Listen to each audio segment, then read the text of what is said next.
Olá, sejam bem-vindos a mais esta semana de estudos do Instituto de Igreja de Jesus Cristo dos Santos dos Últimos Dias. Para você que é aluno do Instituto, favor acessar a descrição do vídeo e assinar a lista de presença pelo link do formulário. Sejam bem-vindos para estar mais uma semana juntos estudando as luzes da revelação conforme entregues a Joseph Smith nessas revelações modernas. E chegamos a uma sessão bem especial, que é a sessão 88. Alguns chamam esta sessão de Apocalipse dos Tempos Modernos. O próprio Joseph Smith chamou essa sessão da Folha de Oliveira, como nós veremos. Então, apertem os cintos e vamos embarcar em mais esse estudo dessa sessão maravilhosa dada pelo Senhor. A revelação, então, registrada aqui em Doutrina e Convênios 88, por meio do profeta Joseph Smith em Kirtland, Ohio, foi dada na sala de tradução da loja Whitney. É essa que vocês veem a figura aí ao fundo. O recebimento da revelação durou 3 dias, de 27 a 28 de dezembro de 1832 e 3 de janeiro de 1833. Frederick G. Williams, que registrou a revelação e redigiu a ata dessa conferência, escreveu o seguinte: uma conferência de sumos sacerdotes reuniu-se na sala de tradução em Kirtland, Ohio, no dia 27 de dezembro de 1832. O irmão Joseph levantou-se e disse que, para receber revelação e a bênção do céu, era necessário ter a mente em Deus, exercer fé e nos tornarmos unos de coração e mente. Portanto, ele recomendou a todos os presentes que orassem separadamente e em voz alta ao Senhor para que ele nos revelasse sua vontade a respeito da edificação de Sião, para o benefício dos santos e para o dever e a tarefa dos élderes. Assim, todos nos prostramos diante do Senhor, após o que cada um se levantou e expressou, por sua vez, seus sentimentos e determinação de guardar os mandamentos de Deus. E então, procedeu-se a receber uma revelação a respeito do dever acima mencionado. Às 21 horas, sem que a revelação tivesse terminado, a conferência foi encerrada e iniciada com uma oração, e assim prosseguiu para receber o restante da revelação acima. E tendo terminado e não havendo mais assuntos a tratar pelo conselho, a conferência encerrou a reunião com uma oração em harmonia com os irmãos e com gratidão ao nosso Pai Celestial pela grande manifestação de seu Santo Espírito durante a realização da conferência. A revelação foi designada pelo profeta como a folha de oliveira que colhemos da árvore do paraíso, a mensagem de paz do Senhor para nós. Os versículos 127 a 141 foram recebidos em 3 de janeiro de 1833. E muitos se perguntam por que folha de oliveira. A folha de oliveira, em diversas culturas, é um símbolo positivo, simbolizando paz, bênçãos. Lembrem-se quando o Senhor varreu a terra com um dilúvio, quando o Senhor estava novamente manifestando seu favor em direção aos filhos dos homens, a pombinha carregou um ramo de oliveira. E Joseph Smith, como já citado em outra aula, disse que antes da inundação, antes do dilúvio, veio Noé. Antes do fogo, vem ele, Joseph Smith. Então, essa é uma mensagem de esperança, de restauração, de novamente o Senhor mostrando o favor em direção à raça humana. Então, começaremos do começo, pelo versículo 1. Em verdade, assim vos diz o Senhor, a vós que vos reunistes para saber a sua vontade quanto a vós.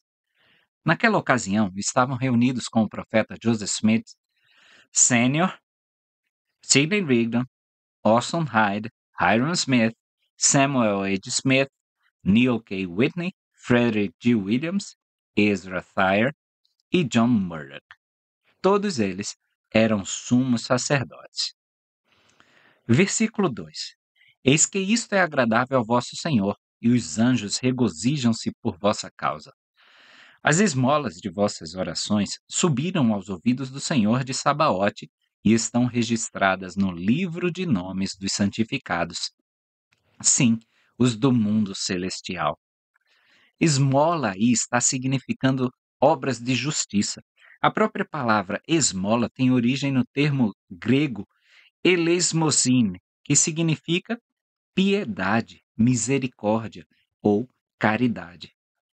Então, essas obras de justiça, tá, abrem os céus e trazem ao ministério de anjos, revelações e todo tipo de bênçãos espirituais, como podemos ver em Atos 10, 4. O Senhor de Sabaote, nós já vimos, é o Senhor dos exércitos, o Senhor das hostes. E esse livro da vida, ou seja, o livro no qual estão registrados os nomes daqueles que herdarão a vida eterna, é aqui chamado de o livro dos nomes dos santificados. Os nomes dos fiéis são registrados aqui mesmo enquanto estão na mortalidade e apagados em caso de iniquidade. Apocalipse 13, 8, 17, 8, 22, 19. No caso deste versículo, parece que suas orações também estão registradas ali. E se as orações estão registradas nesse livro, então poderíamos nos perguntar se os sermões também estariam registrados. E se os sermões estivessem registrados nesse livro, é de se supor que todas as suas obras de retidão também estejam registradas neste livro. Versículo 3. Portanto, agora vos envio outro consolador. Sim, a vós, meus amigos, para que habite em vosso coração, sim, o Santo Espírito da promessa. Esse outro consolador é o mesmo que prometi a meus discípulos, como registrado no testemunho de João. Então, esse e o versículo seguinte são meio confusos, porque no testemunho de João, Cristo prometeu a seus discípulos dois consoladores.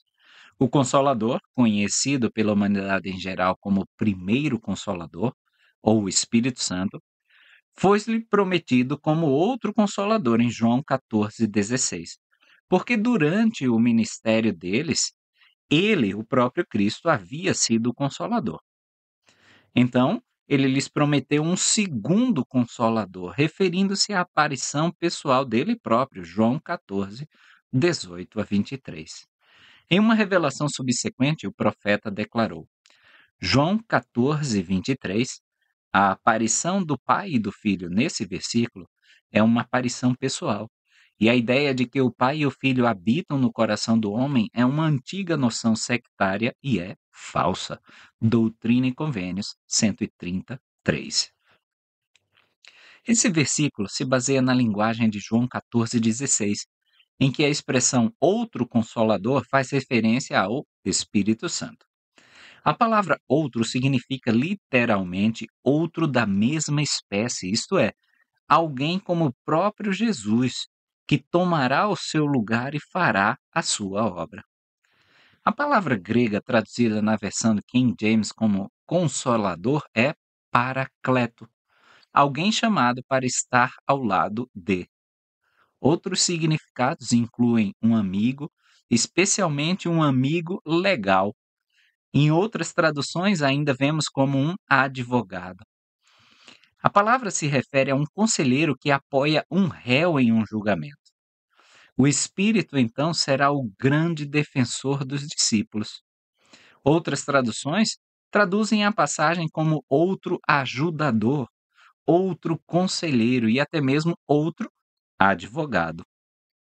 Embora, em última análise, Cristo seja nosso advogado junto ao Pai, Doutrina e Convênios 45, 3 a 5, o Salvador enviou seu Espírito para nos convencer do pecado, da verdade e nos guiar para a retidão. João 16, 8 a 11.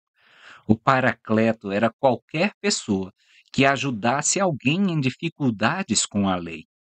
O Espírito sempre estará ao lado do povo de Cristo. O Espírito Santo, alguém chamado para ajudar, seria aquele membro da Trindade que encoraja e exorta os santos. Versículo 4. Esse Consolador é a promessa de vida eterna que vos faço, sim, a glória do reino celestial.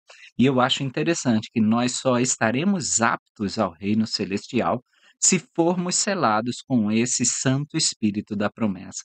Ou seja, o Espírito Santo ratifica todas as ordenanças feitas aqui. Esse Consolador é a promessa de vida eterna. Versículo 6.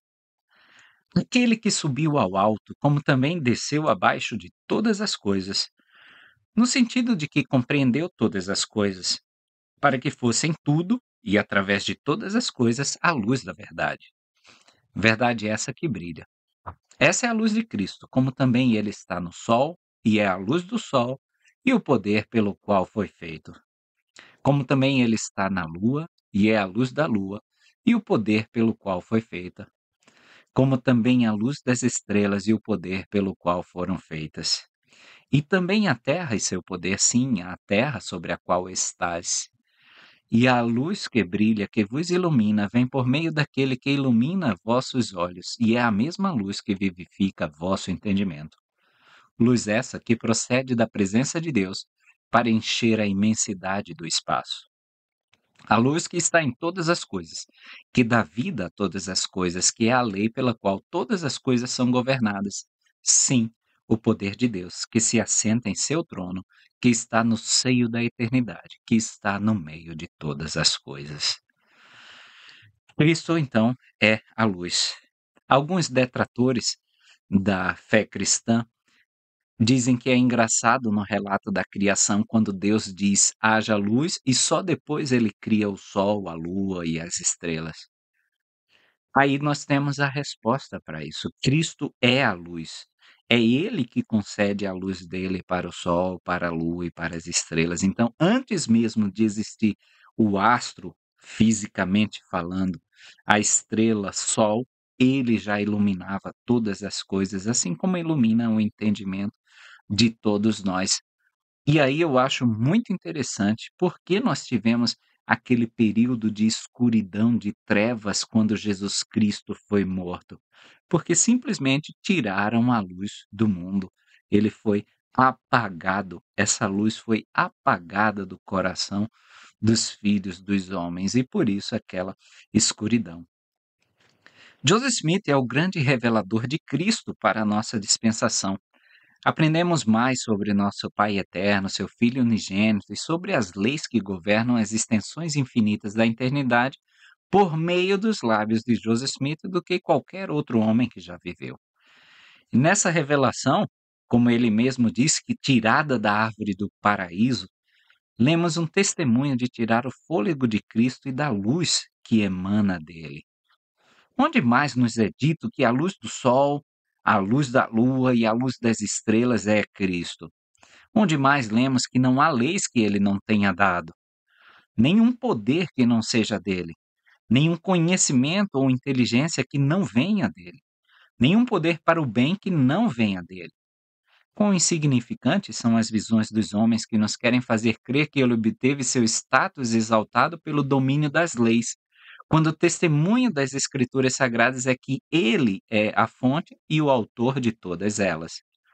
Quão ridícula é a noção de que ele está aprendendo incessantemente, quando as palavras das revelações nos asseguram que ele é a fonte de todo conhecimento, de toda sabedoria, de todo entendimento, que ele está acima de tudo, em tudo e por meio de tudo. De fato, todas as coisas testificam dele, pois sem ele não existem. É o que a gente pode ver em Elamã 14, 3. Tudo é testemunho dele. Por quê? Porque se existem, é por causa dele. Nós nem sequer começamos a compreender a extensão, a majestade ou a grandeza do poder dele. E o que a gente sabe até agora? Sua luz preenche a imensidão do espaço. Está presente em maior ou menor grau em todos os lugares. Então, se referindo a esse maior ou menor grau, é por isso que nós chamamos de trevas exteriores, ou seja, não há a luz de Cristo. Por quê? Porque está fora do plano estabelecido por ele. Por isso que sua luz não atua lá, porque não faz parte do plano dele. A luz é a fonte do seu poder e a lei pela qual todas as coisas são governadas. Sua luz é o poder que dá vida a todas as coisas. Sua luz ilumina a mente e acelera o entendimento de cada pessoa nascida nesse mundo. A luz de Cristo luta com os homens. O Espírito Santo testifica, mas não luta. Então a luz de Cristo luta, a menos e até que eles se rebelem contra a luz e a verdade, momento em que cessa de lutar e se retira deles. Aqueles que seguem essa luz receberão mais luz, e essa luz ficará mais e mais brilhante até o dia perfeito. É isso que nós sabemos até o momento. Versículo 14. Ora, em verdade vos digo que por meio da redenção que foi feita por vós, realiza-se a ressurreição dos mortos. Somos libertos da escravidão da morte e do pecado pela obediência e sacrifício de Cristo. Portanto, somente Ele é nosso Redentor. Se Ele é a luz da verdade, como ele fala aqui, no versículo 6, Ele é a verdade, então justifica quando em João 8,32 nós temos: conhecereis a verdade e a verdade vos libertará. Conhecereis a Cristo e Cristo nos libertará da escravidão da morte e do pecado por meio desse sacrifício. A ressurreição aí mencionada é a união inseparável do corpo e do espírito. Versículo 15: e o espírito e o corpo são a alma do homem. Na maioria dos casos nas Escrituras, a palavra alma é usada como sinônimo de espírito. Nossos espíritos incorpóreos na vida pré-mortal são chamados de almas, em Abraão 3,23. Assim como nossos espíritos desencarnados aguardando o dia da ressurreição no paraíso ou no inferno. Alma 40, 11 a 14. O corpo mortal também é chamado de alma. Abraão 5, 7. Esse texto oferece ainda outra definição, definindo alma como um ser ressurreto. Versículo 17. E a redenção da alma realiza-se por meio daquele que vivifica todas as coisas, em cujo seio está decretado que os pobres e os mansos da terra a herdarão. Essa promessa feita pelo Salvador no Sermão da Montanha, em Mateus 5,5, também se encontra nos escritos dos salmistas 37, 11, versículos 29 a 30, que prometeram que os mansos, que significam aí os justos, obteriam uma herança eterna na terra. A ideia de que os mansos herdariam a terra seria geralmente considerada uma expressão metafórica. Os santos dos últimos dias, no entanto, sabendo que a ressurreição é corpórea e que a terra está destinada a obter a glória celestial, entendem essa promessa como literal. Então, realmente, será aqui o reino celestial. Versículo 18. Portanto, é necessário que seja santificada de toda iniquidade, a fim de ser preparada para a glória celestial. Dos escritos de Enoque, aprendemos que ele olhou para a terra e ouviu uma voz vinda das suas entranhas, dizendo: ai, ai de mim, a mãe dos homens, estou aflita e cansada por causa da iniquidade de meus filhos. Quando descansarei e serei purificada da imundície que saiu de mim? Quando meu Criador me santificará para que eu possa descansar e a retidão por um tempo permanecer em meu rosto? Moisés 7:48.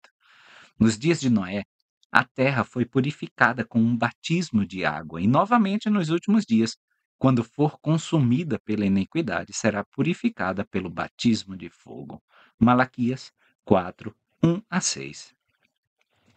A purificação da terra vai acontecer em duas etapas, ambas descritas como um novo céu e uma nova terra. Primeiro, ela retornará ao estado de santidade e pureza que conhecia antes da queda. A 10ª regra de fé promete que a terra será renovada e receberá sua glória paradisíaca. Nesse estado milenar, tudo o que for de ordem celestial terá sido destruído. Toda coisa corruptível, tanto do homem como dos animais do campo, ou das aves do céu, ou dos peixes do mar que habita sobre toda a face da terra, será consumida. E também os elementos se derreterão com calor fervente, e todas as coisas se tornarão novas para que meu conhecimento e minha glória habitem sobre toda a terra. Doutrina e Convênios 101, 24 e 25. Depois disso, a terra morrerá ressuscitará e obterá sua glória celestial. Doutrina e Convênios 88, vamos ver no versículo 26. Tudo que é terrestre será removido, somente o que é de natureza celestial poderá permanecer. Quando os 1000 anos se completarem e os homens novamente começarem a negar seu Deus, então pouparei a terra apenas por um breve período, e virá o fim, e o céu e a terra serão consumidos e passarão, e haverá um novo céu e uma nova terra. Pois todas as coisas antigas passarão, e todas as coisas se tornarão novas, sim, o céu e a terra, e toda a sua plenitude, tanto os homens como os animais, as aves do ar e os peixes do mar. Doutrina e Convênios 29, 22 a 24. Versículo 19. Pois, após ter cumprido o propósito de sua criação, será coroada com glória, sim, com a presença de Deus, o Pai, para que os corpos que forem do reino celestial possuam-na para todo sempre, porque com esse intento foi feita e criada, e com esse intento são eles santificados. Então, esse é o propósito da Terra, foi feita e criada para que os corpos que forem do reino celestial possuam-na para todo sempre.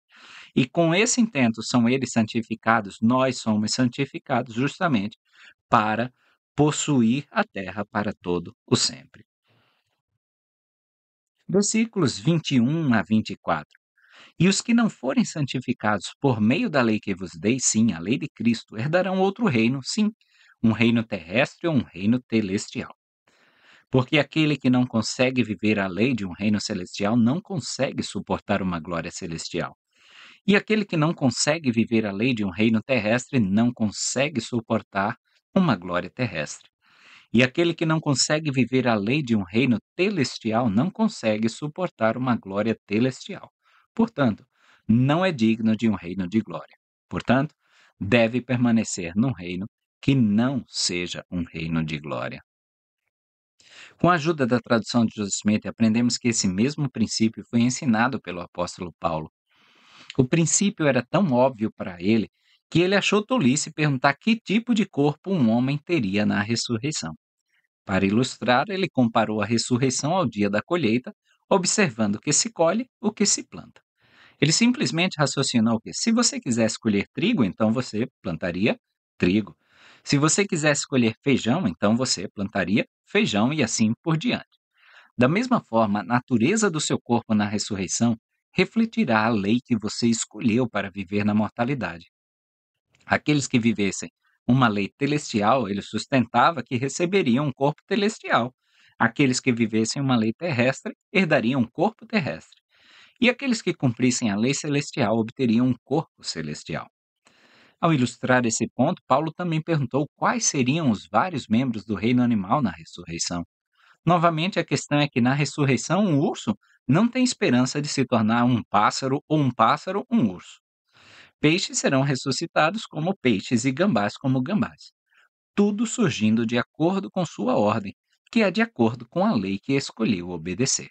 Tradução de Joseph Smith, 1 Coríntios 15, versículos 37 e 46. Então aqui a gente pode já se perguntar qual é a lei que eu estou vivendo, a lei de um reino celeste, terrestre ou celeste? Se eu for jovem, eu estou cumprindo com as designações de um jovem, ser digno para ir ao batistério, fazer batismo pelos mortos no templo, estou cumprindo com o seminário, estou honrando meu pai, minha mãe, estou lendo as escrituras, se eu for um adulto, eu fiz os convênios no templo, continuo pagando meu dízimo, respeito a palavra de sabedoria, ou seja, são aquelas perguntas encontradas nas entrevistas para a recomendação do templo. Então, é simples chegar ao reino celestial. Quais são as leis celestiais que nós temos que obedecer? Estão todas lá nas perguntas para a recomendação do templo. Pronto, é isso. Viver uma lei celestial.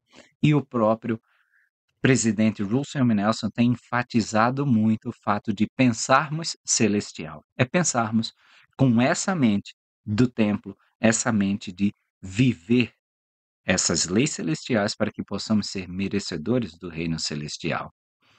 Versículo 26. Portanto, será santificada. Aí ele se refere à terra que está vivendo uma lei celestial. Sim, embora vá morrer, tornará a ser vivificada e suportará o poder pelo qual será vivificada, e os justos herdá-la-ão. As revelações da restauração nos levam muito além do que a ciência nos diz sobre a criação da terra. Por revelação, sabemos que a Terra é um ser vivo. Além disso, sabemos que todos os seres vivos foram criados primeiro como espíritos, Moisés 3:5, e como tal, existiam muito antes de obterem os tabernáculos físicos que conhecemos nesse estado mortal. Devido à queda de Adão, a Terra está sujeita à corrupção e ainda perecerá. Da mesma forma, devido à expiação de Cristo, a terra ressuscitará, obterá uma glória celestial e se tornará a morada de todas as coisas que viveram sobre ela e que também obedeceram a essa mesma ordem, a saber, a ordem celestial. Versículo 27. Pois apesar de morrerem, também tornarão a levantar-se, um corpo espiritual. Alma descreve um corpo ressurreto como imortal, um corpo que não pode mais morrer e no qual corpo e espírito estão unidos para nunca mais serem divididos.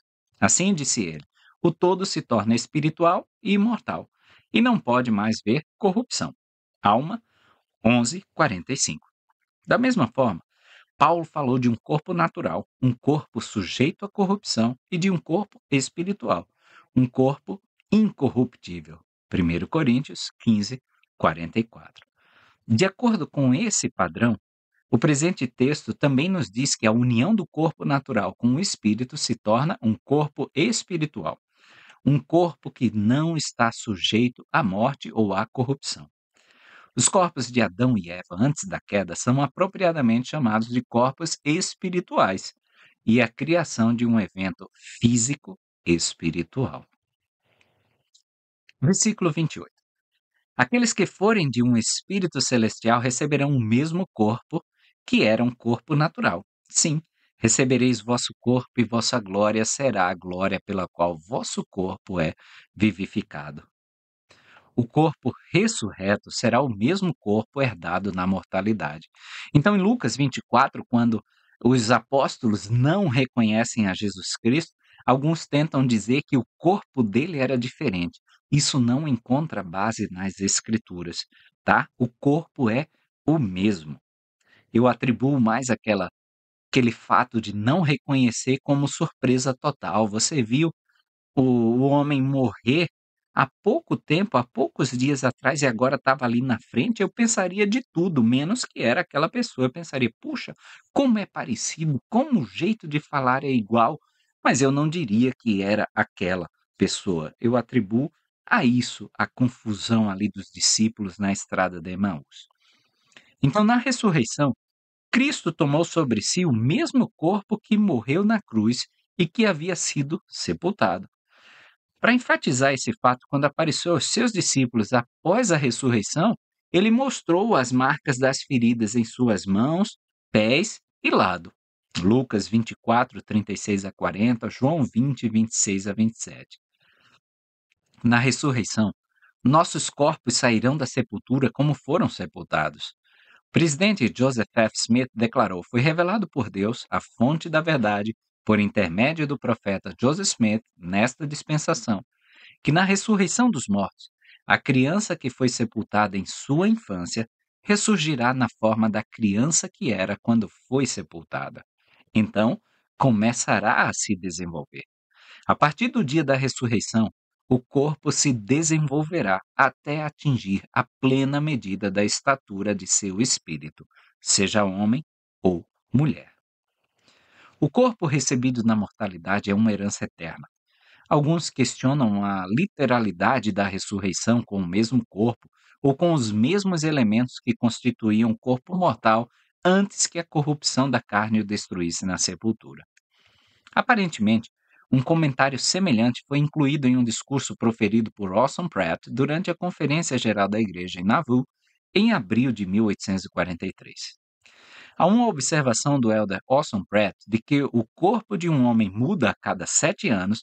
O presidente Joseph Smith respondeu: Não há princípio fundamental pertencente a um sistema humano que possa ser incorporado a outro, neste mundo ou no mundo vindouro. Não me importa quais sejam as teorias dos homens.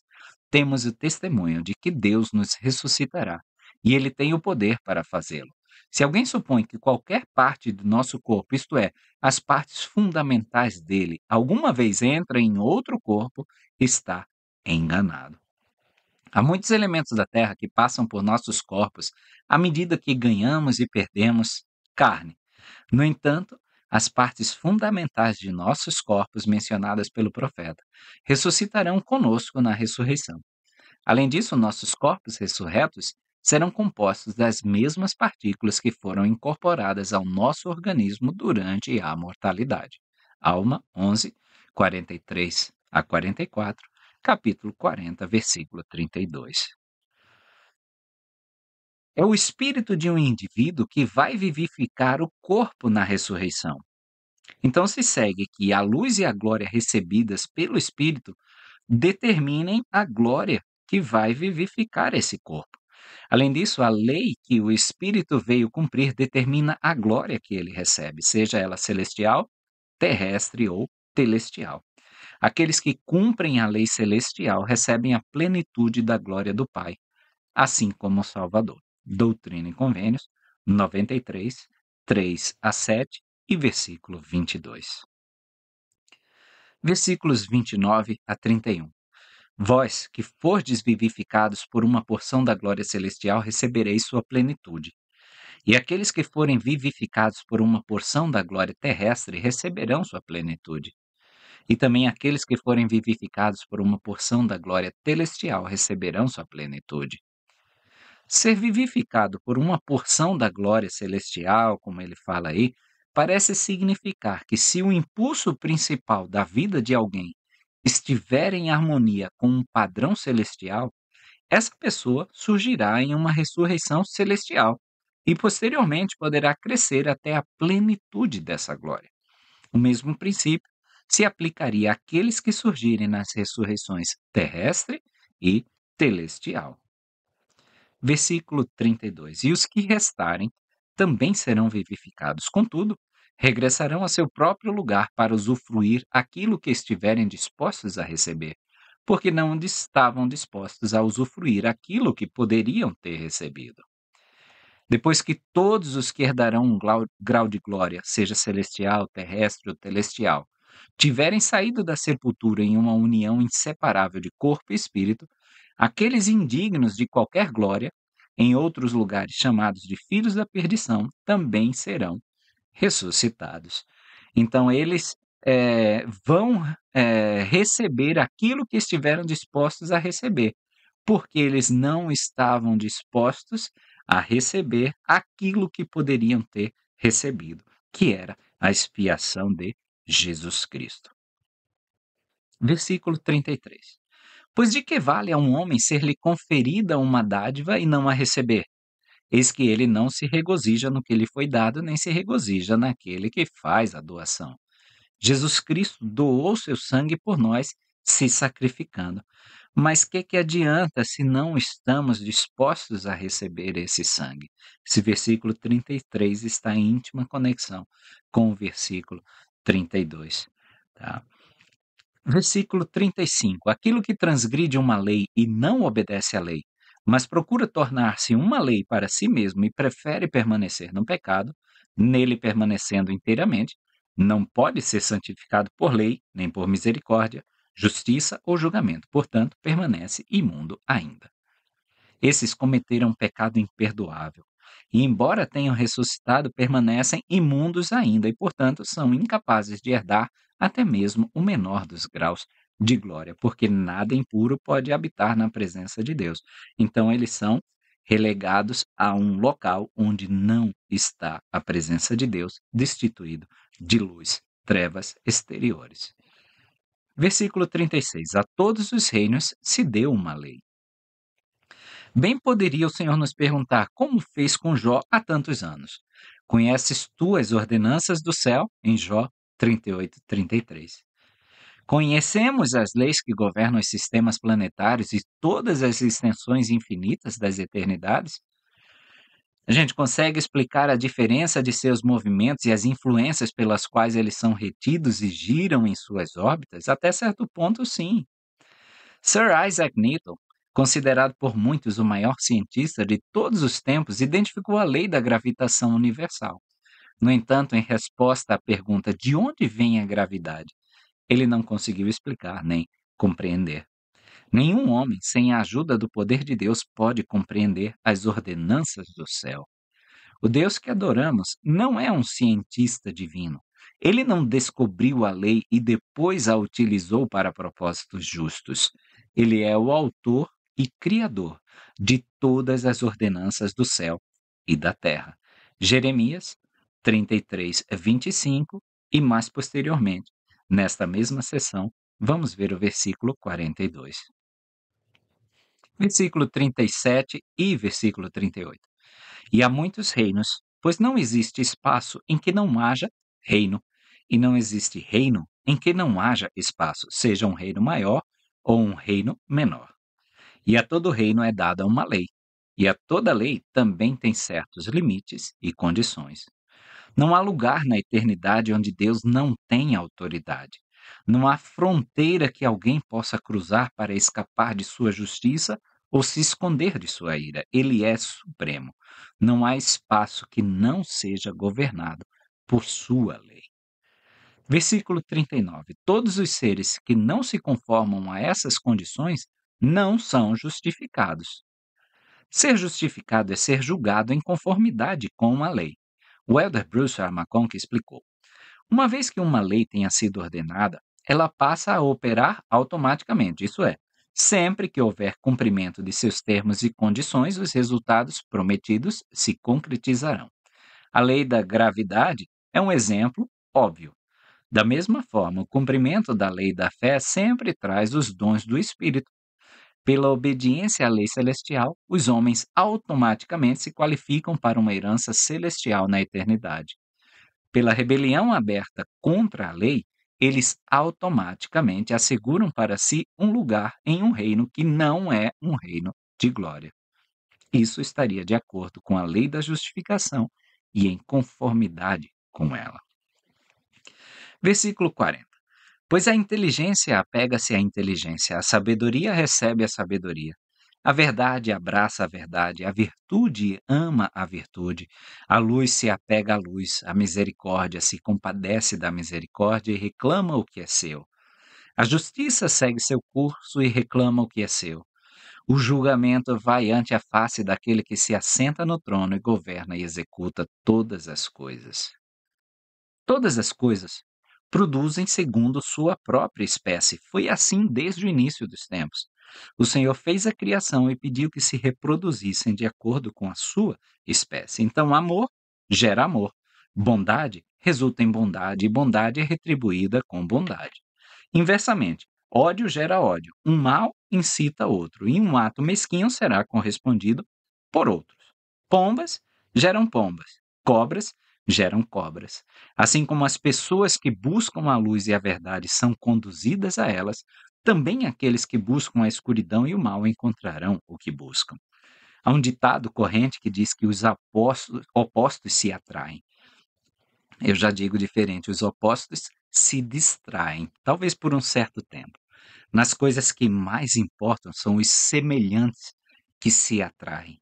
É com semelhança que nós podemos construir uma relação, uma união estável, duradoura e eterna.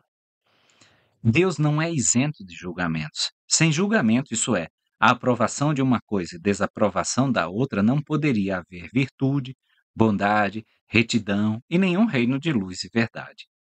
Tudo que é bom se opõe ao que não é bom. Tudo que é verdadeiro se opõe ao que não é verdadeiro. Supor que Deus não discrimina entre os dois é negar a própria existência de Deus e todos os atributos da divindade. Portanto, nós somos ordenados a discernir espíritos pelo Espírito e fazer julgamentos justos. Tradução de Joseph Smith de Mateus 7, 1 a 3. Versículo 41. Ele compreende todas as coisas, e todas as coisas estão diante dele, e todas as coisas estão ao seu redor. e Ele está acima de todas as coisas, e em todas as coisas, e através de todas as coisas, e ao redor de todas as coisas. E todas as coisas existem por Ele e dele, sim, Deus, para todo sempre.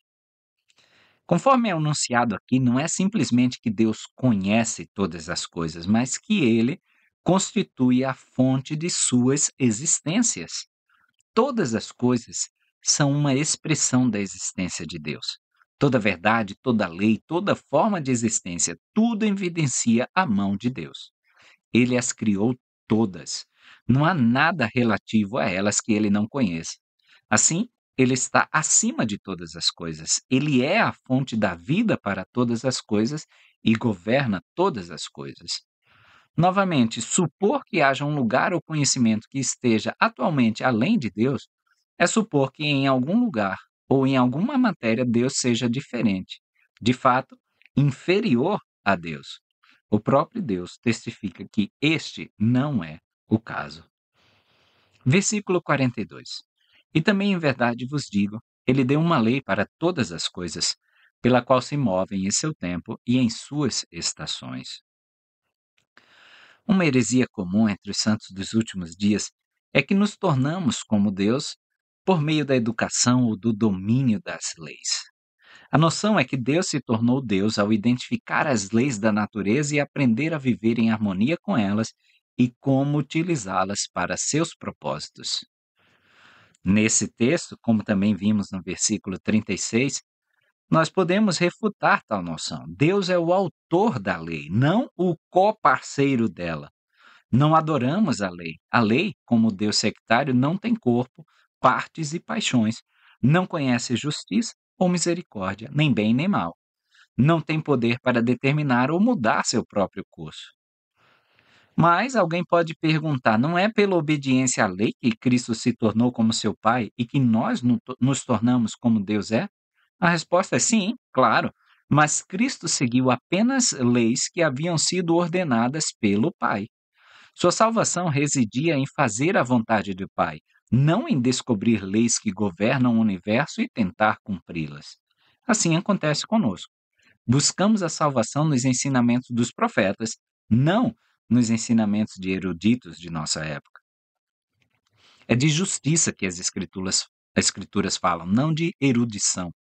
A exaltação é obtida pela fé em Cristo, pelo arrependimento dos pecados, pelo cumprimento das ordenanças da salvação e pelo desfrute da companhia do Espírito Santo, não pelo domínio da matemática e da ciência. Pela obediência aos princípios do Evangelho, Cristo obteve a plenitude de seu Pai. Tendo obtido essa plenitude, ele se tornou a personificação do Pai e, assim, uma expressão perfeita da mente e da vontade do Pai. O poder e a autoridade do Pai tornaram-se seus, e assim dizemos dele, como dizemos do Pai, que ele está em todas as coisas e por meio delas, que nada é maior do que ele, pois ele e o Pai são um. A ideia de que Deus se tornou tal pelo domínio das leis da natureza é uma torre de Babel moderna, construída em um campus universitário. Ela não aproxima os homens do céu mais do que sua contraparte antiga. Por outro lado, a revelação nos diz: os poderes do céu não podem ser controlados nem exercidos a não ser com base nos princípios da retidão. Doutrina e Convênios 121, 36. Versículo 47. Eis que todos estes são reinos, e qualquer homem que tiver visto um deles ou o menor deles, viu Deus movendo-se em sua majestade e poder. Todas as coisas criadas testemunham a existência de um Criador. Assim como a existência de um relógio atesta a existência do relojoeiro, todas as formas de vida devem remontar a uma fonte de vida. Descobriu-se que uma única célula contém mais informação do que todos os volumes da Enciclopédia Britânica juntos. Quem é mais velho vai lembrar da Enciclopédia Britânica ou Barça. E com esse conhecimento vem a suspeita assombrosa de que nos anos futuros, quando nossa capacidade de ver e compreender for ampliada, poderemos também descobrir que a inteligência encontrada dentro dessa célula se expandiu proporcionalmente. Entre as grandes descobertas dos tempos modernos está a imensa extensão do universo no espaço. Em comparação com o que vemos e conhecemos hoje, o cosmos do mundo antigo era apenas uma taça preciosa encontrada flutuando no universo. À medida que nossa capacidade de ver aumenta, a imensidão do espaço aumenta. Em tudo isso, do grande ao pequeno, vemos a majestade de Deus e encontramos a constante certeza de que todas as coisas testificam dele. Versículo 48. Digo-vos, ele viu, entretanto, aquele que veio para os seus não foi compreendido. Apresentando seu testamento sobre Cristo, João, o amado, escreveu: Ele estava no mundo e o mundo foi feito por ele e o mundo não o conheceu. Veio para o que era seu e os seus não o receberam. Mas a todos quantos o receberam, deu-lhes o poder de serem feitos filhos de Deus, aos que creem no seu nome. João 1, 10 a 12. Versículo 49.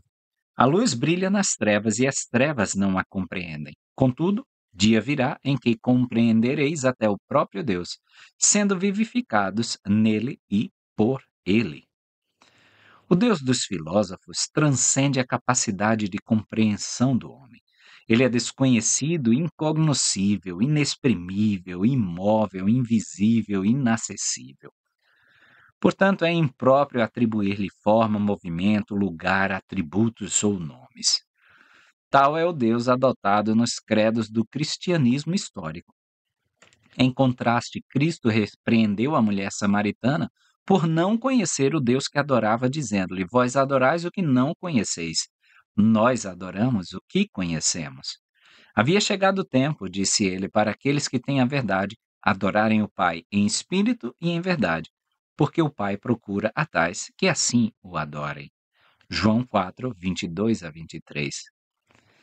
Ao oferecer a grande oração de intercessão ao Pai, Cristo disse: A vida eterna é esta, que te conheçam a ti, o único Deus verdadeiro, e a Jesus Cristo, a quem tu enviaste. João 17, 3.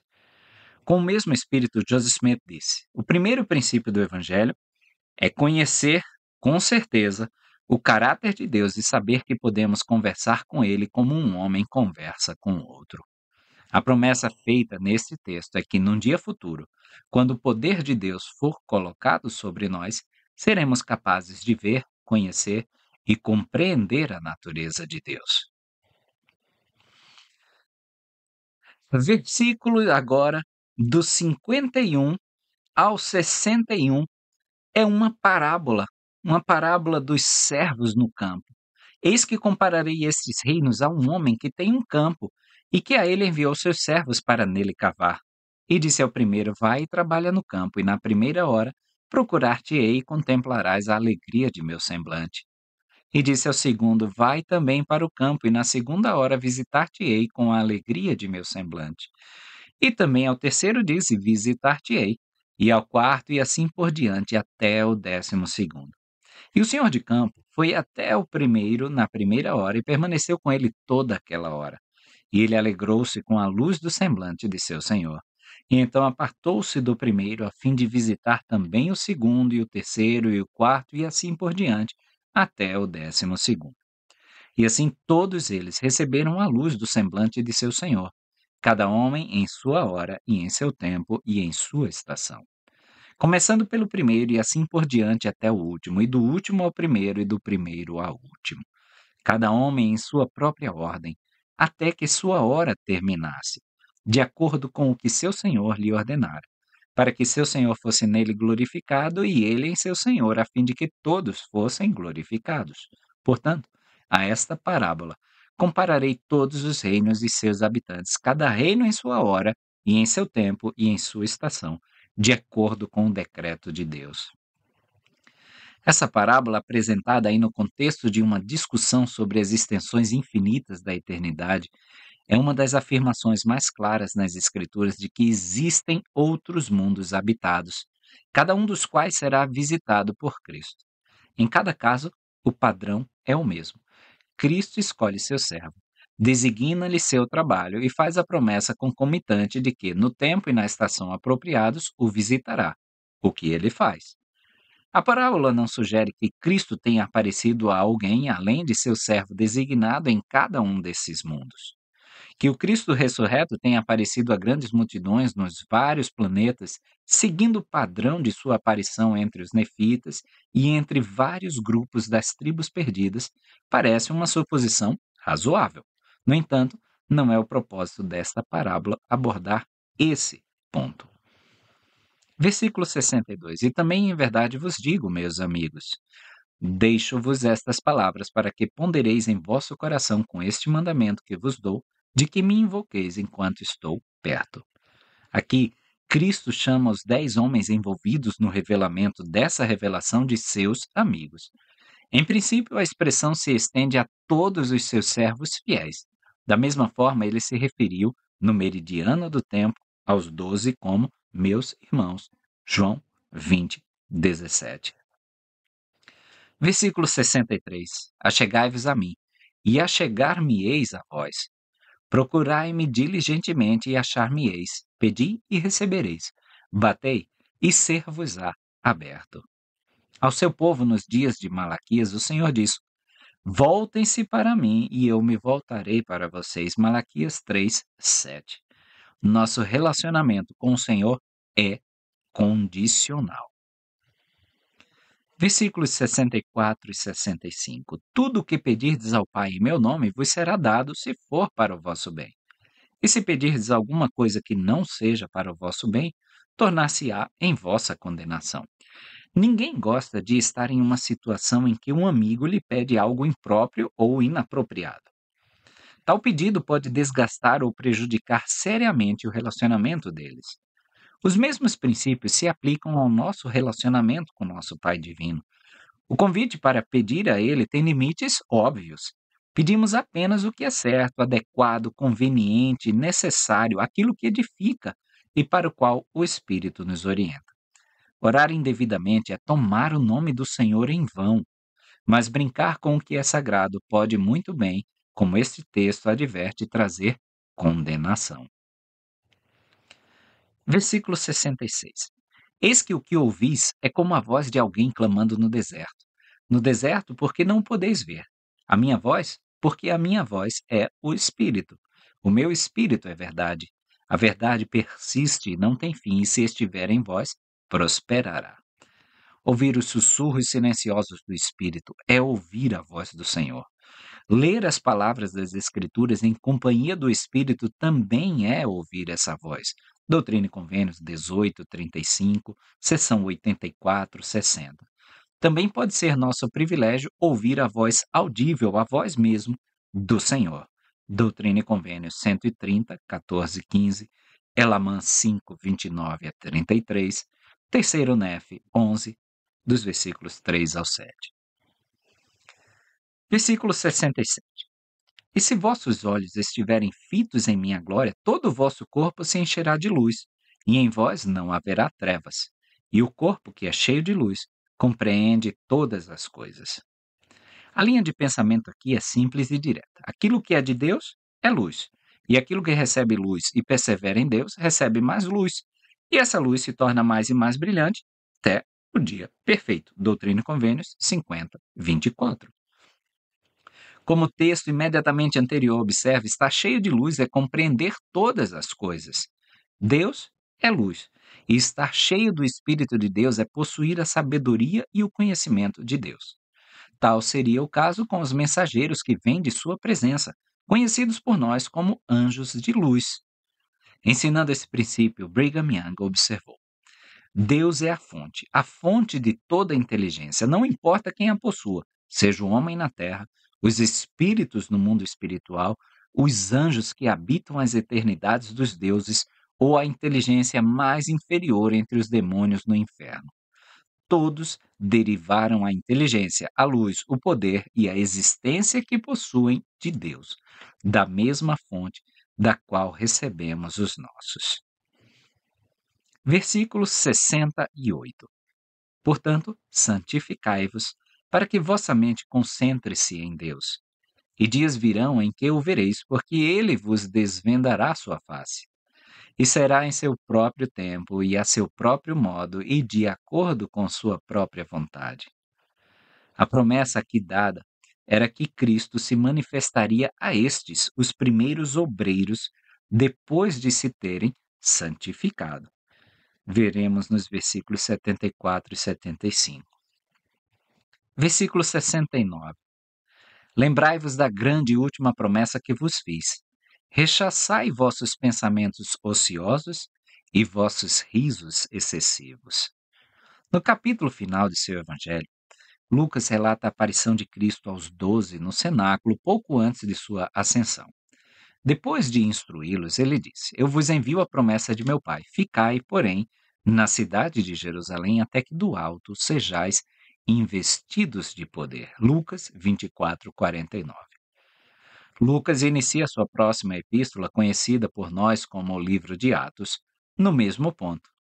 Ele lembra Teófilo, a quem escreve, que Cristo apareceu aos 12 e lhes ordenou que não se ausentassem de Jerusalém até que tivessem recebido a promessa do Pai: recebereis poder ao descer sobre vós o Espírito Santo e sereis minhas testemunhas, tanto em Jerusalém como em toda a Judéia e Samaria e até aos confins da terra. Atos 1, versículos 4 e 8. Durante os primórdios da igreja, enquanto os santos ainda estavam em Nova York, o Senhor ordenou-lhes que fossem para o raio, dizendo: Lá vos darei a minha lei, e lá sereis investidos de poder do alto. Doutrina e Convênios 38, 32. Retornando a essa instrução em outra revelação, dada 3 dias depois, o Senhor disse: E visto que meu povo se reunirá em Ohio, guardei uma bênção tal como não é conhecida entre os filhos dos homens, e ela será derramada sobre suas cabeças. E de lá os homens sairão para todas as nações. Doutrina e Convênios 39 e 15. Após sua chegada ao raio, o Senhor disse: Sereis ensinados do alto, santificai-vos e serei investidos de poder, para que possais dar assim como eu disse. Doutrina e Convênios 43, 16. Em uma revelação posterior, o Senhor disse: Dei-vos o mandamento de que construísseis uma casa, o templo de Kirtland, na qual planejo investir aqueles que escolhi com poder do alto, pois essa é a promessa do Pai a vós. Portanto, ordeno-vos que permaneçais, assim como meus apóstolos em Jerusalém. Doutrina e Convênios 95, versículos 8 e 9. A promessa dada aos 12 na época de Cristo centrou-se em uma investidura ritual de poder que lhes seria concedida antes de levarem o Evangelho de Cristo às nações da terra. O Evangelho exige a mesma investidura de poder em nossos dias. Os irmãos reunidos na época em que esta revelação foi recebida deveriam estar entre os primeiros a participar daquela ordenança que seria restaurada e que é chamada de a grande e última promessa. Doutrina e Convênios 88, nos versículos 69 e os 74 e 75. Naqueles chamados a trabalhar em seu favor, o Senhor requer a plena medida de seu coração, mente, poder e força. A ociosidade não tem lugar no reino do Senhor. E esse versículo nos orienta a evitar o excesso, não o riso. O riso é um ingrediente essencial para a boa saúde. Em excesso, qualquer virtude ou coisa saudável torna-se um vício. Não deveria haver leviandade na escola dos profetas. Doutrina e Convênios 88, 121, veremos mais à frente. Versículo 70. Permanecei neste lugar, e convocai uma assembleia solene, sim, daqueles que são os primeiros trabalhadores deste último reino. Assembleias solenes são reuniões de natureza particularmente solene ou sagrada. Sua participação é limitada tanto pela dignidade quanto pelo convite. Elas não são para o mundo. Geralmente são de 3 tipos: a dedicação do templo, o apoio a uma nova presidência da igreja e reuniões especiais de liderança do sacerdócio realizadas nos templos. No contexto dessa revelação, 2 assembleias solenes especiais foram previstas. A primeira, as reuniões nas quais os primeiros trabalhadores seriam lavados e ungidos antes da dedicação do templo de Kirtland, e a segunda, a dedicação do próprio templo. Sobre a primeira dessas assembleias solenes, o profeta explicou: Devemos ter tudo preparado e convocar nossa assembleia solene como o Senhor nos ordenou, para que possamos realizar sua grande obra, e ela deve ser feita à maneira de Deus. A casa do Senhor deve ser preparada, e a assembleia solene convocada e organizada nela, de acordo com a ordem da casa de Deus. E nela devemos atender à ordenança do lava-pés. Ela nunca foi destinada a ninguém além dos membros oficiais. Ela foi planejada para unir nossos corações, para que sejamos um em sentimento e para que nossa fé seja forte, para que Satanás não possa nos derrotar nem ter qualquer poder sobre nós aqui. A investidura pela qual vocês estão tão ansiosos. Vocês não podem compreender agora, nem Gabriel poderia explicá-la ao entendimento de suas mentes obscuras. Mas esforcem-se para estarem preparados em seus corações. Sejam fiéis em todas as coisas, para que quando nos reunirmos na Assembleia Solene, isto é, quando aqueles que Deus designar dentre todos os membros oficiais se reunirem, estejamos completamente limpos. Sejamos fiéis e silenciosos, irmãos. E se Deus vos der uma manifestação, guardai-a para vós mesmos. Sede vigilantes e orai sempre, e tereis um prelúdio das alegrias que Deus derramará naquele dia. Não vos esforceis para ver a iniquidade uns dos outros. Se o fizerdes, não recebereis um dom, pois Deus não concederá a tais pessoas. Mas se formos fiéis e vivermos de toda a palavra que procede da boca de Deus, atrevo-me a profetizar que receberemos uma bênção digna de ser lembrada. Se vivermos tanto quanto João, o revelador, nossas bênçãos serão tais como nunca percebemos antes, nem recebemos nesta geração. A ordem da casa de Deus tem sido e sempre será a mesma, mesmo depois da vinda de Cristo, e após o término dos 1000 anos será a mesma, e finalmente entraremos no reino celestial de Deus e o desfrutaremos para sempre. Vocês precisam de uma investidura, irmãos, para que estejam preparados e sejam capazes de vencer todas as coisas. E aqueles que rejeitarem o seu testemunho serão condenados. Os doentes serão curados, os coxos andarão, os surdos ouvirão e os cegos enxergarão por meio de vocês. Mas deixem-me dizer-lhes que, após a investidura, vós não tereis poder para curar aqueles que não têm fé, nem para beneficiá-los, pois vocês poderiam muito bem esperar beneficiar um demônio no inferno como aqueles que possuem o seu espírito e estão dispostos a mantê-lo, pois eles são moradas para demônios e somente aptos para a sua companhia. Mas quando vocês estiverem investidos e preparados para pregar o Evangelho a todas as nações, tribos e línguas, em suas próprias línguas, devem advertir a todos fielmente, selar o testemunho e selar a lei. E o anjo destruidor os seguirá de perto e exercerá sua tremenda missão sobre os filhos da desobediência. E destruirá os que praticam a iniquidade, enquanto os santos serão reunidos dentre eles e permanecerão em lugares santos, prontos para encontrar o noivo quando ele vier. Versículos 74 e 75. E dou a vós, que sois os primeiros trabalhadores deste último reino, um mandamento de que vos reunais e vos organizeis e vos prepareis e vos santifiqueis. Sim, purificai o coração e lavai as mãos e os pés perante mim, para que eu vos torne limpos. Para que eu testifique a vosso Pai e vosso Deus e meu Deus, que estáis limpos do sangue desta geração iníqua, para que, quando eu desejar, cumpra essa promessa, essa grande e última promessa que vos fiz. A grande e última promessa debatemos no versículo 68. Em todas as dispensações e gerações, os servos fiéis do Senhor foram investidos de poder do alto e comissionados a erguer a voz de advertência para que não fossem responsáveis pelos pecados daqueles a quem deixaram de ensinar. Jacó 1:19. Nesse processo, eles se santificam para que possam receber as bênçãos do céu. Todos os que estiverem preparados e suficientemente puros para suportar a presença do Salvador, o verão na Assembleia Solene, disse Joseph Smith. A Assembleia Solene foi realizada no Templo de Kirtland em 30 de março de 1836, 3 dias após sua dedicação. A história da igreja registra os eventos daquele dia de acordo com Joseph Smith. E aí tem uma série de versículos bem interessantes, do versículo 77 a 80. E dou-vos um mandamento de que vos ensineis a doutrina do reino uns aos outros. Ensinai diligentemente, e minha graça acompanhar-vos-á, para que sejais instruídos mais perfeitamente em teoria, em princípio, em doutrina, na lei do Evangelho, em todas as coisas pertinentes ao reino de Deus que vos convém compreender.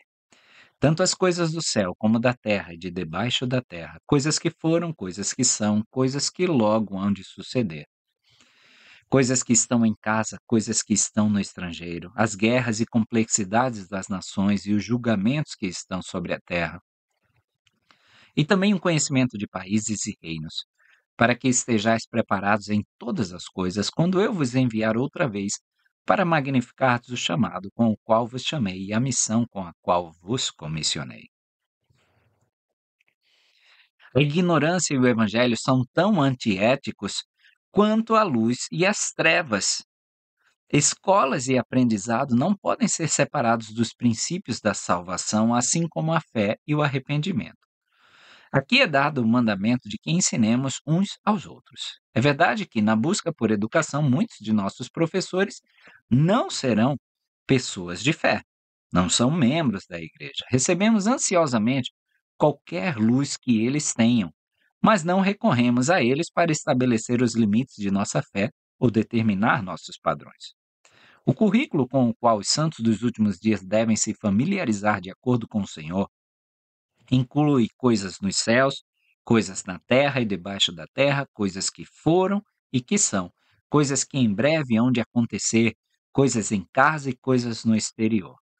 Isso, disse o Senhor, nos preparará para magnificar nossos chamados e levar a mensagem de salvação a todos que a ouvirem.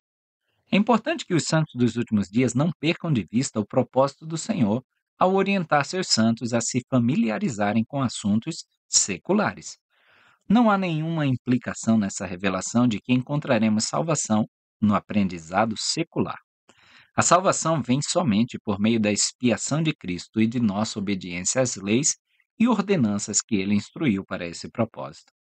Nenhuma quantidade de aprendizado secular jamais substituirá essa fé ou esses princípios.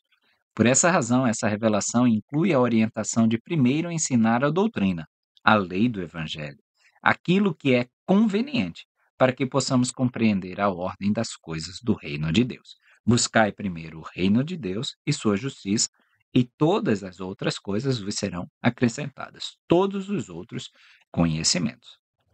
Versículo 81. Eis que vos enviei para testificar e advertir o povo, e todo aquele que for advertido deverá advertir seu próximo.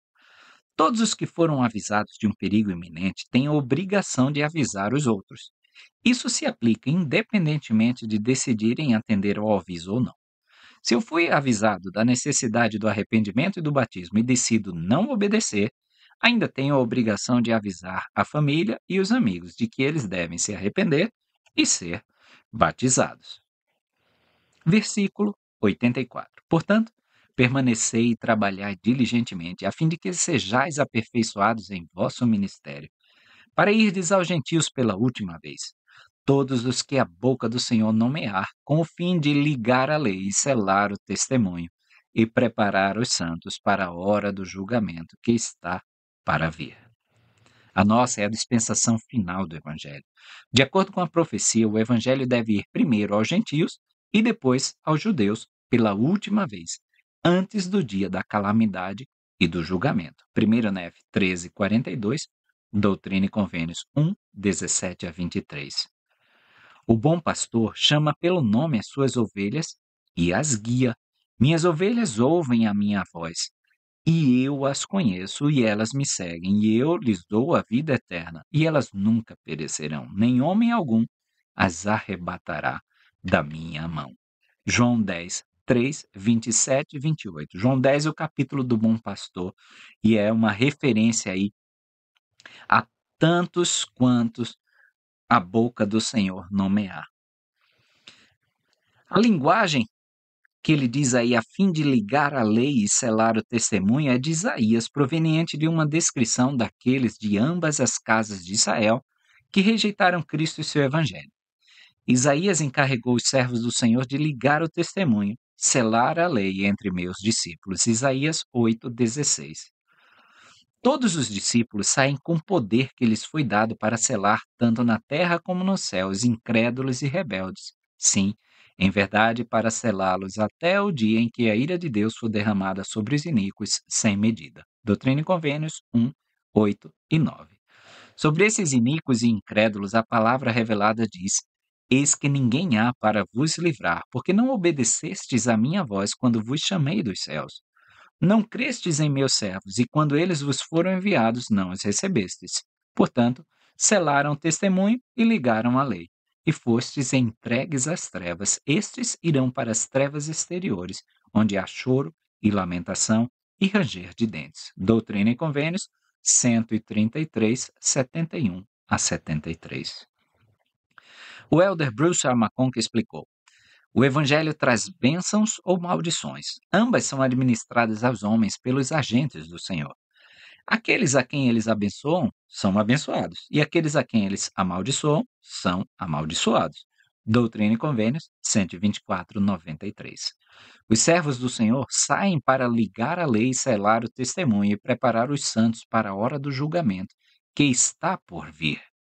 A bênção suprema concedida é: e de todos aqueles a quem o Pai testificar, a vós será dado poder para selá-los para a vida eterna. Doutrina e Convênios 68, 12. Também podemos ver Doutrina e Convênios 109, 46. Versículo 85. Para que suas almas escapem à ira de Deus, à ruína da abominação que espera os iníquos, tanto neste mundo como no mundo futuro. Em verdade vos digo que aqueles que não são os primeiros élderes continuem na vinha até que a boca do Senhor os chame, porque ainda não é chegada a sua hora. Suas vestes não estão limpas do sangue desta geração. Essa ruína da abominação a gente pode encontrar em Mateus 24, tá?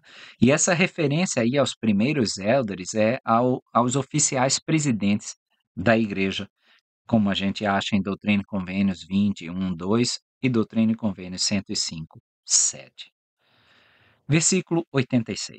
Permanecei na liberdade que vos faz livres. Não vos embaraceis no pecado, mas que se conservem limpas as vossas mãos até que venha o Senhor. Os servos do Senhor devem estar livres da escravidão do pecado, da escravidão do vício, da escuridão da ignorância, da mesquinharia do preconceito, da superficialidade da ociosidade, do odor da impureza e de todas as coisas que ofendem a luz de Cristo e a companhia do Espírito Santo. Os servos do Senhor não devem tomar como companheiro nenhum espírito indigno da mensagem que transmitem. Como já citamos, João 8,32, conhecereis a verdade é Cristo, Cristo é essa luz, é a luz da verdade, e ela vos libertará de tudo isso. Versículo 87 a versículo 91. Pois em pouco tempo a terra estremecerá e cambaleará de um lado para o outro, como um homem embriagado, e o sol esconderá sua face e recusará sua luz. E a lua será banhada em sangue, e as estrelas tornar-se-ão muito zangadas e lançar-se-ão para baixo, como o figo que cai de uma figueira. E depois de vosso testemunho vem ira e indignação sobre o povo. Pois depois de vosso testemunho vem o testemunho de terremotos que farão gemer a terra em seu âmago. E homens cairão por terra e não poderão ficar de pé.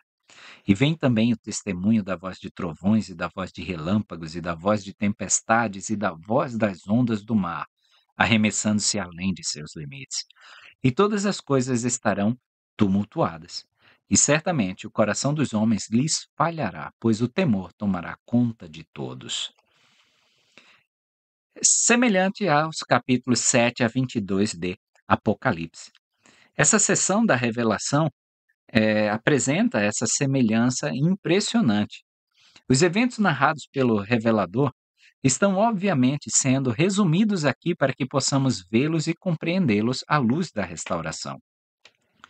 Os escritos de João, o revelador, descrevem profeticamente a destruição e a calamidade que precederão o retorno de Cristo.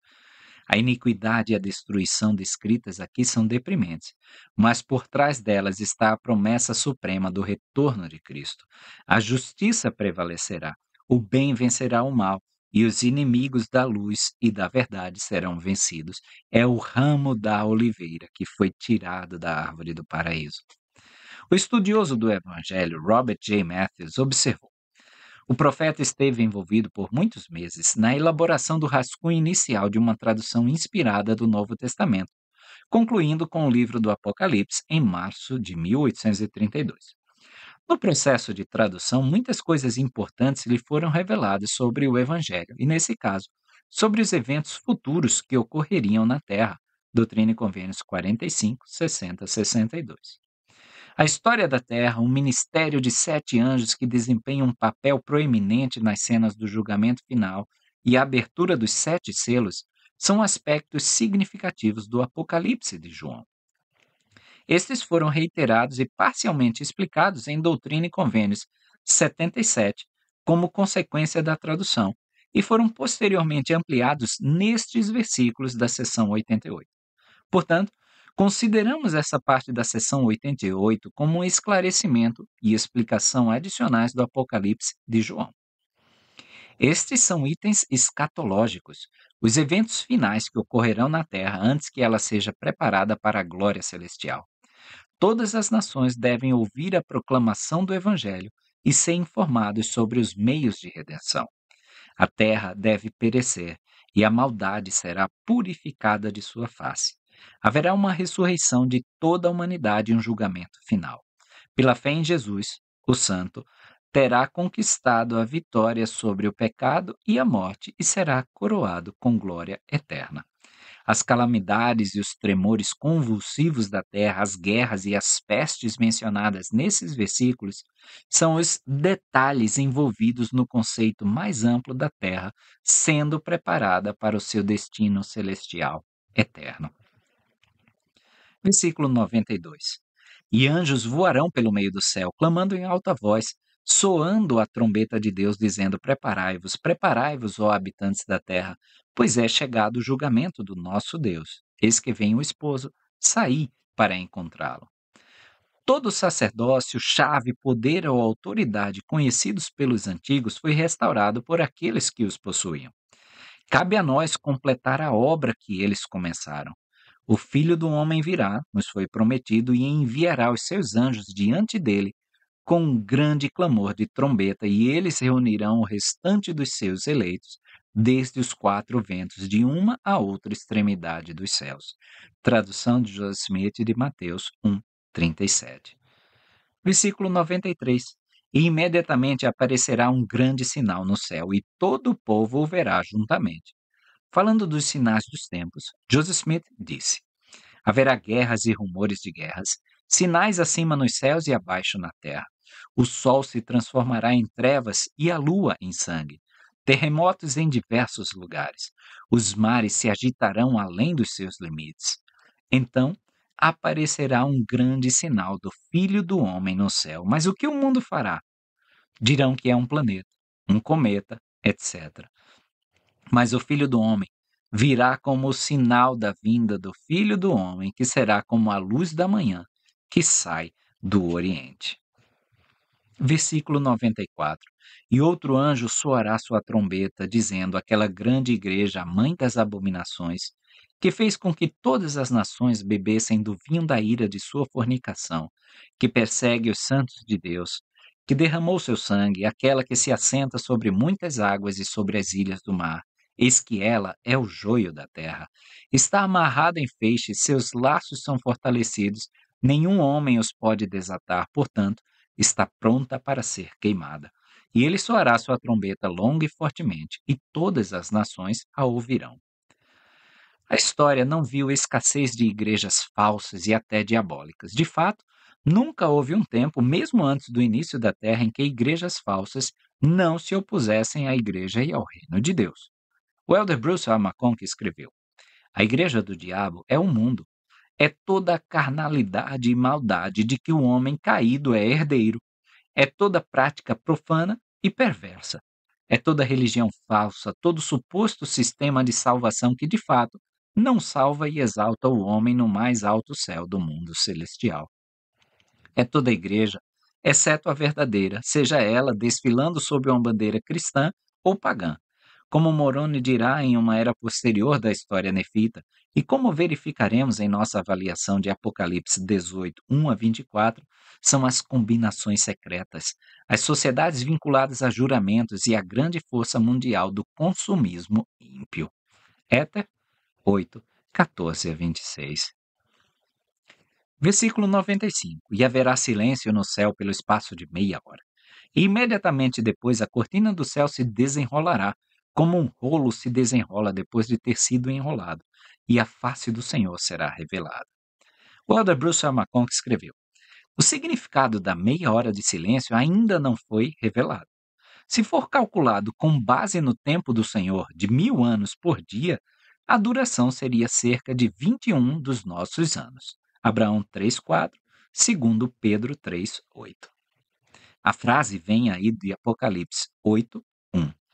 Aparentemente, esse é o tempo a que o Senhor se referiu quando disse: toda a carne me verá junta. Doutrina e Convênios 101:23, Apocalipse 1:7. E os santos que estiverem na terra, que estiverem vivos, serão vivificados e arrebatados para encontrá-lo, diz o versículo 96 da seção 84. Esses versículos estabelecem a ordem da ressurreição, afirmando que ela é universal. Todos serão ressurretos e que todos serão chamados de acordo com a obediência que prestaram à lei do céu. Assim, a ressurreição começa com os mais justos, Cristo, e termina com aqueles que foram os mais ímpios, aqueles que são perdição. Aqueles que herdarão o reino celestial serão os primeiros a ressuscitar, seguidos daqueles que alcançarão a glória terrena, a glória celestial e a perdição, nessa ordem. Aqui nos é dito que, no retorno de Cristo, os santos que estiverem na terra, que estiverem vivos, serão arrebatados para encontrá-lo. Isso parece implicar que aqueles que morreram também estão na terra. Joseph Smith disse: os espíritos dos justos não estão longe de nós e conhecem e compreendem nossos pensamentos, sentimentos e movimentos, e frequentemente sofrem com isso. Versículos 97 e 98. E os que tiverem dormido em sua sepultura se levantarão, pois a sua cova será aberta, e eles também serão arrebatados para encontrá-lo no meio do pilar do céu. Eles são de Cristo, as primícias, os que descerão com ele primeiro, e os que estão na terra e em suas sepulturas, que serão os primeiros a serem arrebatados para encontrá-lo, e tudo isso pela voz do soar da trombeta do anjo de Deus. Aqueles que viveram de acordo com uma lei celestial se juntarão a Cristo quando ele vier. Os santos que estiverem vivos na época de sua vinda, aqueles que aguardam o dia da ressurreição no mundo espiritual e aqueles que foram ressuscitados com Cristo, todos se juntarão a ele na época do seu retorno. Os mortos em Cristo ressuscitarão primeiro, ensinou o apóstolo Paulo. Depois nós, os que ficarmos vivos, seremos arrebatados juntamente com eles nas nuvens, ao encontro do Senhor nos ares, e assim estaremos para sempre com o Senhor. 1 Tessalonicenses 4, 16 a 17. Versículo 99. E depois disto, um outro anjo soará, que é a segunda trombeta, e então virá a redenção daqueles que forem de Cristo na sua vinda, os que receberam sua parte naquela prisão preparada para eles, a fim de receberem o evangelho e serem julgados de acordo com os homens da carne. Joseph Fielding Smith disse: depois que o Senhor e os justos que forem arrebatados para encontrá-lo descerem à terra, ocorrerá outra ressurreição. Esta pode ser considerada parte da primeira, embora venha depois. Aqueles que rejeitaram a Cristo enquanto estavam na carne, mas o aceitaram no mundo dos espíritos, ressurgirão nessa ressurreição para herdar o reino terrestre. Versículo 100. E também uma outra trombeta soará, que é a terceira trombeta, e então virão os espíritos de homens que deverão ser julgados e que se encontram sob condenação. Ao soar da terceira trombeta, aqueles que herdarão o reino celestial serão ressuscitados. Isso acontecerá no final do milênio. Versículo 102. E uma outra trombeta soará, que é a quarta trombeta, dizendo: entre os que hão de permanecer até o grande e último dia, sim, o fim, acham-se aqueles que hão de permanecer imundos ainda. Depois que todos os que herdam um grau de glória forem ressuscitados, aqueles que não receberem glória nem remissão de pecados, mas permanecerem impuros ainda, serão ressuscitados. Estes são os que são perdição. Versículo 103. E uma outra trombeta soará, que é a quinta trombeta, que é o quinto anjo que, voando do meio do céu, entrega o evangelho eterno a todas as nações, tribos, línguas e povos. Esse aí parece ser Moroni. Podemos cruzar com Apocalipse 14, 6 a 7. Versículo 104. E esse será o som de sua trombeta, falando a todos, tanto no céu como na terra, e aos que estão debaixo da terra. Pois todo ouvido o ouvirá, e todo joelho se dobrará, e toda língua confessará, ao ouvirem eles o som da trombeta, dizendo: Temei a Deus, e dai glória a ele, que se assenta em seu trono para todo sempre, pois chegada é a hora do seu juízo. Quando o quinto anjo soar sua trombeta, todos os habitantes do céu e da terra se ajoelharão e confessarão que o reino é de Cristo e que o julgamento está com ele. Versículo 105. E também outro anjo, que é o sexto anjo, soará sua trombeta, dizendo: Caiu aquele que fez com que todas as nações bebessem do vinho da ira de sua fornicação. Ela caiu, caiu. Quando o sexto anjo soar sua trombeta, o julgamento sobre a mãe das abominações, a grande igreja apóstata, será executado. Caiu, caiu. Apocalipse 14, 8. Nefe deu a seguinte descrição profética desses eventos. E o sangue daquela grande e abominável igreja, que é a prostituta de toda a terra, voltar-se-á sobre suas próprias cabeças, pois guerrearão entre si, e a espada de suas próprias mãos cairá sobre suas próprias cabeças, e eles ficarão embriagados com seu próprio sangue. E toda nação que guerrear contra ti, ó casa de Israel, voltar-se-á uma contra a outra e cairá na cova que cavaram para enredar o povo do Senhor. E todos os que lutarem contra Sião serão destruídos, e aquela grande prostituta que perverteu os caminhos retos do Senhor, sim, aquela grande e abominável igreja cairá no pó, e grande será a sua queda. Pois rapidamente chegará o tempo em que todas as igrejas que são edificadas para obter lucro, e todos aqueles que são edificados para obter poder sobre a carne, e aqueles que são edificados para se tornarem populares aos olhos do mundo, e aqueles que buscam as concupiscências da carne e as coisas do mundo e praticar toda sorte de iniquidade. Sim, em suma, todos os que pertencem ao reino do diabo são os que precisam temer e tremer. São os que devem ser humilhados no pó, são os que devem ser consumidos como restolho, e isso será de acordo com as palavras do profeta.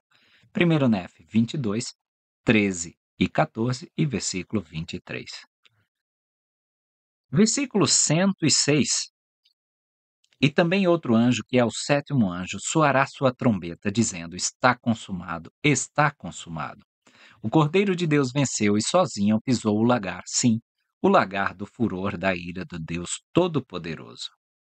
Quando o sétimo anjo, que é Miguel, está descrito no versículo 112, soar sua trombeta, o brado triunfante ascenderá ao céu e reverberará por todo o universo. Está consumado. O plano de redenção anunciado pelo Pai no grande conselho do céu, incluindo a designação do primogênito para vir como resgate por todos nós, terá sido cumprido em todos os detalhes.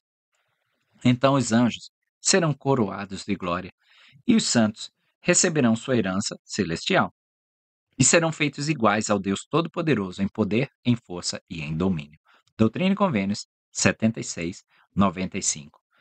Talvez seja isso que Cristo queira dizer quando disse está consumado. Ele seria agora igualado a Deus após a sua ressurreição. Talvez.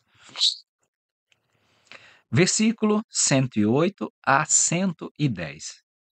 E então o primeiro anjo tornará a soar sua trombeta aos ouvidos de todos os viventes, e revelará os atos secretos dos homens e as obras grandiosas de Deus no primeiro milênio. E então o segundo anjo soará sua trombeta, e revelará os atos secretos dos homens e os pensamentos e intentos de seu coração, e as obras grandiosas de Deus no segundo milênio. E assim por diante, até que o sétimo anjo soe sua trombeta, e ele colocar-se-á sobre a terra e sobre o mar, e jurará, pelo nome daquele que se assenta em seu trono, que o tempo já não existe, e Satanás, aquela velha serpente que é chamada Diabo, será amarrado, e não será solto pelo espaço de 1000 anos. Novamente os 7 anjos soarão suas trombetas, cada uma representando nos 7 selos vistos pelo revelador, cada selo representando 1000 anos da história temporal da Terra. Doutrina e Convênios 77, versículos 7 e 12. De cada selo serão revelados os atos secretos dos homens e os poderosos atos de Deus. A frase aí, não haverá mais tempo, vem de Apocalipse 10, 6. Tanto a tradução do Novo Testamento Vivo quanto a tradução padrão revisada traduzem como não haverá mais demora. E a tradução amplificada registra não haverá mais espera ou demora. A ideia aqui não é que o tempo cessará, mas sim que os justos terão esperado e implorado ao Senhor por tempo suficiente. Satanás será preso e o tempo de perseguição e maldade terá terminado. Bruce R. McConkie explicou: o que significa amarrar Satanás? Como ele é amarrado? Nossa revelação diz: e naquele dia Satanás não terá poder para tentar homem algum. Doutrina e Convênios 101, 28. Isso significa que o poder é retirado de Satanás para que ele não possa mais induzir os homens a praticar o mal? Ou significa que os homens não mais sucumbem às suas tentações porque seus corações estão tão voltados para a retidão que se recusam a abandonar o que é bom para seguir aquele que é mau? Claramente significa a última opção. Satanás não foi amarrado no céu na própria presença de Deus, no sentido de que lhe foi negado o direito e o poder de pregar falsas doutrinas e convidar os homens a se afastarem daquele Deus de quem eram filhos. Não, nesse sentido ele não poderia ter sido amarrado no céu, pois até ele precisa ter seu arbítrio. Como então Satanás será amarrado durante o milênio? Será pela retidão do povo. Assim, Nefe diz: chega rapidamente o tempo em que Satanás não mais terá poder sobre o coração dos filhos dos homens, pois logo chegará o dia em que todos os orgulhosos e os que praticam a iniquidade serão como restolho, e chegará o dia em que serão queimados. A destruição dos iníquos prepara o cenário para a retidão milenar. Quando os iníquos forem queimados, os que restarem não serão suscetíveis aos impulsos vindos de baixo. E chega rapidamente o tempo em que os justos serão conduzidos como bezerros do estábulo, e o Santo de Israel reinará com domínio, força, poder e grande glória. Durante o milênio, quando o Senhor reinar, as crianças crescerão em um ambiente de retidão. Os bezerros dos rebanhos de Abraão e os cordeiros dos rebanhos de Jacó não mais se perderão nos desertos do pecado. Não mais buscarão alimento à beira do caminho, nem beberão água de poços estagnados. Não mais serão arrastados para baixo pelas maldades e desígnios de homens conspiradores. No dia milenar, na família da fé, as crianças serão criadas na disciplina e admoestação do Senhor, como bezerros no estábulo, como cordeiros no curral. Versículo 111. E então será solto por algum tempo, a fim de reunir seus exércitos. Após o milênio, mais um breve período, talvez outros 1000 anos, durante o qual os homens se voltarão novamente para a maldade, então virá o fim, não do mundo, que ocorreu na segunda vinda, mas o fim da terra. Então a batalha final contra Gog e Magog, a batalha do grande Deus, será travada. Miguel liderará os exércitos do céu e Lúcifer as legiões do inferno. Versículo 112. E Miguel é o sétimo anjo, sim, o arcanjo, reunirá seus exércitos, sim, as hostes dos céus. Miguel é Adão, que possui as chaves da salvação, Doutrina e Convênios 78:16, ou as chaves do universo. Desde a rebelião de Satanás nos conselhos pré-mortais até as cenas finais, Miguel liderará os exércitos do Senhor em suas batalhas contra Satanás. Versículo 114. E então vem a batalha do grande Deus, e o diabo e seus exércitos serão arremessados em seu próprio lugar para que já não tenham poder sobre os santos. Após o milênio, Satanás, que foi preso, será solto por um breve período. Ele reunirá seus exércitos, assim como Miguel, o sétimo anjo, sim, o arcanjo. Então virá a batalha do grande Deus, na qual o diabo e seus exércitos serão lançados em seu próprio lugar, sem mais poder sobre os santos de Deus. Essa grande batalha final, na qual espíritos malignos, homens mortais e personagens ressurretos participam, será o fim da guerra no que diz respeito a esta terra. Então a terra será celestializada e se tornará a morada dos justos para sempre. Versículo 118. E como nem todos têm fé, buscai diligentemente e ensinai-vos uns aos outros palavras de sabedoria. Sim, nos melhores livros buscai palavras de sabedoria. Procurai conhecimento, sim, pelo estudo e também pela fé. Como nem todos têm fé, o conhecimento de Deus e das coisas a ele associadas deve preceder a fé.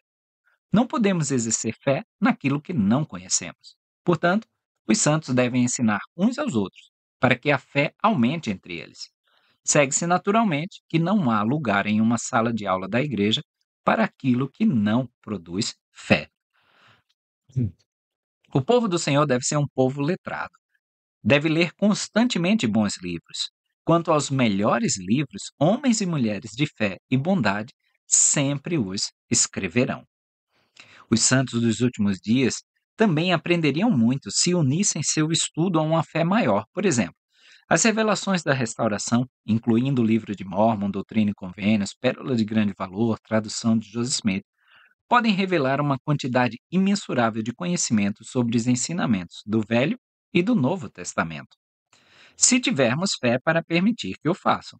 Se nós, como povo, nos preocupássemos menos em ter tudo o que nos é dito por meio de revelações em conformidade com as descobertas da ciência de nossos dias, nossa compreensão da origem do homem e da vida além túmulo seria muito ampliada. Nós também temos direito ao mesmo espírito e ao mesmo conhecimento que Joseph Smith e os grandes profetas das dispensações passadas, nas quais eles, vestidos com as vestes da retidão, tiveram os mistérios do céu revelados a eles. Doutrina e Convênios 119. Organizai-vos, preparai todas as coisas necessárias e estabelecei uma casa. Sim, uma casa de oração, uma casa de jejum, uma casa de fé, uma casa de aprendizado, uma casa de glória, uma casa de ordem, uma casa de Deus. É ao templo de Kirtland que se faz referência aí. A princípio era chamado de Casa de Deus, ou escola. As evidências existentes sugerem que o profeta inicialmente concebeu que a função principal desse edifício sagrado seria a de uma escola para missionários. Ainda hoje, dizemos que o templo é uma escola. Ele deveria ter dois níveis: o inferior, destinado à pregação e às reuniões públicas, e o superior, às aulas e ao estudo. Foi somente em Nauvoo que a investidura completa foi revelada em um templo construído principalmente para a administração de ordenanças sagradas. Versículo 121. Portanto, cessai todas as vossas conversas levianas, todo riso, todas as vossas concupiscências, todo orgulho e frivolidade e todas as vossas ações iníquas. O espírito que se sente no templo ou em outros lugares sagrados é o espírito que se leva consigo. Nenhuma dádiva divina compensará nossa falha em nos prepararmos adequadamente. Além disso, a presença daqueles que não se preparam adequadamente restringirá o que os outros presentes poderiam ter desfrutado. Versículo 122. Dentre vós, designai um professor, e não falem todos ao mesmo tempo, mas cada um fale a seu tempo, e todos ouçam suas palavras, para que, quando todos houverem falado, todos sejam edificados por todos, para que todos tenham privilégios iguais. A instrução aqui é que alguém seja designado como professor, pois não se esperava que Joseph Smith ensinasse tudo, e que todos tenham a oportunidade de ser ouvidos. Não há nada aqui que sugira que todos na escola dos profetas tivessem igual entendimento, ou que em uma aula o professor fosse obrigado a chamar aqueles que não se prepararam para contribuir. Esta era a escola dos profetas, e todos os presentes deveriam ter o espírito de profecia. Versículos 123 a 126, ele dá vários conselhos para aquele grupo, e esses conselhos são totalmente aplicáveis a nós, para nos amarmos, para não termos cobiça, para repartir uns com os outros, de não sermos ociosos, não sermos impuros, de não ficar procurando defeitinho no irmão, de não dormir mais que o necessário, de dormir cedo, de levantar cedo para preparar o nosso corpo e revestir-nos da caridade, de orar sempre, de não desfalecer. Então, esses foram os conselhos meio que finais aí da revelação. E no versículo 130, também ele dá um conselho para esse sumo sacerdote presidente e que se aplica a todo membro da igreja. E quando ele entrar na casa de Deus, pois deverá ser o primeiro a chegar. Eis que isto é belo, para que ele sirva de exemplo. Devemos ser os primeiros a chegar para partilhar do corpo e do sangue do Senhor, porque esse é o exemplo que nós damos para toda a congregação, para nossa família, para nossa casa, para nossos filhos. Versículo 131. Que se ofereça a si mesmo em oração de joelhos perante Deus, em sinal ou lembrança do convênio eterno. O conjunto de todos os convênios essenciais para a salvação constitui aí o que ele chama de convênio eterno. Vamos avançar um pouquinho para o versículo 139. E ele será recebido pela ordenança do lava-pés, pois para esse fim foi instituída a ordenança do lava-pés. Aqui, o lava-pés instituído pelo Salvador com os 12 na última ceia é identificado como uma ordenança. O fato de Jesus se ajoelhar e lavar os pés de seus discípulos, como os escravos faziam com seus senhores, não foi simplesmente um gesto de humildade de sua parte. Foi uma ordenança de salvação que ele realizou. Isso é, um rito sem o qual eles não poderiam ter parte no reino de seu pai. Recorde-se que Pedro, o primeiro a ter os pés lavados, objetou, dizendo ao Salvador: Tu nunca me lavarás os pés. Ao que Jesus responde: Se eu não te lavar, não terás parte comigo. João 13:8. Essa mesma ordenança estava sendo restaurada novamente para aqueles convidados a fazer parte da escola dos profetas. Orson Pratt faz a seguinte descrição das ordenanças realizadas no templo de Kirtland. Quando o templo foi construído, o Senhor não achou apropriado revelar todas as ordenanças das investiduras como as conhecemos hoje. Ele as revelou pouco a pouco. Essas administrações no templo de Kirtland foram reveladas pouco a pouco, correspondendo ao que eu já disse, que o Senhor não dá a plenitude de uma só vez, mas as concede a nós de acordo com sua própria vontade e prazer. E também a ordenança do lava-pés deve ser administrada pelo presidente, ou seja, o élder presidente da igreja. Todas as ordenanças devem ser realizadas sob a direção daqueles que receberam as chaves ou a presidência sobre elas.